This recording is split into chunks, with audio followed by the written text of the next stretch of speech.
да жарый айтыла турган жерлерде анда жалпы адамдарды карап аларга мындай кыйынчылык жаратып койбой турган болсо бир жөн, бирок ал аслу фид дуа, негизи дуада купуя айткан жакшыраак деп эскерилет. Мына бул жерде дагы Мусанниф ибн Абдул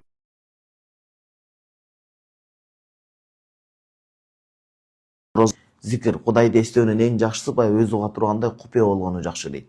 Ушул далилдерден улам жана башка имам Абу Ханифа рахимахуллах биздин мазхаб башчыбыз айт намазга бара жаткан адам барганга чейин ошол ичинен өзү уга тургандай такбир айтып барганы жакшы болот дейт. Ал эми эки шакирти болсо жолдо жарый айтып баргандары жакшыраак дейт. Фатва имам Абу Ханифа рахимахуллахтын сөзүнө берилет.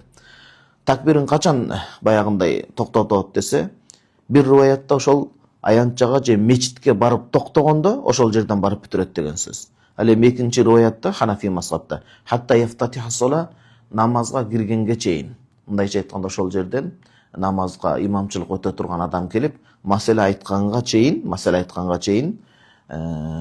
намазга даярдык көргөнгө чейин айтып отурат.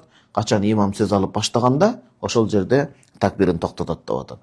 Андан кийинки маселе вала ятанаффалу фил мусалла qabla salatil eid, айт намазына чыгуудан алдын намазканада же мечитте кошумча нафил намаз окубайт деп атат.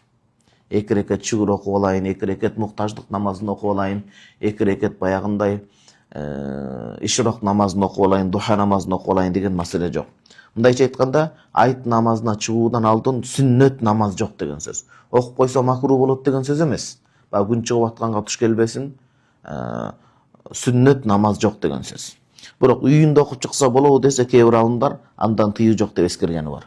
Мына бул жерде далил Азирети Али пайгамбарыбыз саллаллаху алейхи вассаламдын күйөө баласы ра кауман юсаллуна qaблаха фил жаббана дейт. Мындайча айтканда, айт намазга чыгуудан алдын мечиттерде, намазканаларда кошумча нафил намаз окуп атканын көргөндө айткан, биз пайгамбарыбыз саллаллаху алейхи вассалам менен жүргөндө пайгамбарыбыз саллаллаху алейхи вассаламдын ороз айттан алдын мечитте же намазканада мына ушундай кошумча намаз, нафил намаз окуганын көргөн жокпуз дейт.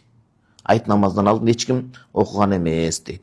Анда бирөө айткан экен да, эми окуп койсок эмне зыяны бардыр? Ана аламан Аллах таала ла юаззибани ала сола. Азирет Али радhiyallahu биз пайгамбарыбыз саллаллаху алейхи вассалам доорунда айт намазга чыгуудан алдын кошумча нафил намаз окуган эмеспиз десе, адам жооп берип атат, берки окуган адамдарчы. Эми бул намазыбыз үчүн Аллах бизди жазалабаса керек. Мен жакшылык кылып атпаймынбы дегенде Али радhiyallahu мыкты сөздү айткан. Караңыз, бул да Мусанниф ибн Абдурразакта келет.